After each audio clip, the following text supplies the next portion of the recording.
ଆଜି ହଉଛେ ନୂଆଖାଇ। ନୂଆଖାଇ ହଉଛେ ଆମର ପଶ୍ଚିମ ଓଡ଼ିଶାର ସବୁଠାରୁ ବଡ଼ ତିହାର। ଧାନକେ ଆନିକରି ପୂଜା କରସୁଁ। ଏଇଟା ଆମର ଘରେ ରାତି 4 ବଜେରୁ ଉଠିକରି କାଣା ମାନେ ବନେଇ ବସିଲେନ। ଏଇଟା ହଉଛି ପିଠା ମଡ଼ା ଆମର ଫଟା କାଣା ବୋଲସନ୍ ଯେ ମୁଇଁ ତ ହେତେ ନାଇଁ ଜାନି। ବହୁତ ପ୍ରକାର ପିଠା ମଡ଼ା ବନସନ୍ ଆଉ ଘରର ଦେବାଦେବୀକେ ପୂଜା କରସନ୍। ମା ସମଲେଇକି ଆମର ନୂଆଖାଇରେ ମା ସମଲେଇ ହଉଛନ୍ ଇଷ୍ଟଦେବୀ। ଏଇଟା ହଉଛି ଆମର ମହାପ୍ରଭୁ ଘର। ମହାପ୍ରଭୁ ଘରେ ପହଲା ପୂଜା କରି ନଉଛନ୍। ଏଇଟା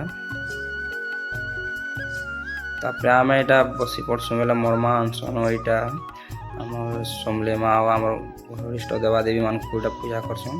ତାପରେ ଆମକୁ ସମସ୍ତଙ୍କୁ ଖାଇବା ଲାଗି ନୂଆ ଚୂରାରେ ପଡ଼ସି। ଆମର ନୂଆ ଧାନ ଆନିଥିସୁଁ। ଧାନକେ କୁଟି ଦେସନ୍ ଢେଙ୍କିରେ, ସେଥିରେ ଚିନି କାଣା ଦେଇକିରି ମେଶାସନ୍।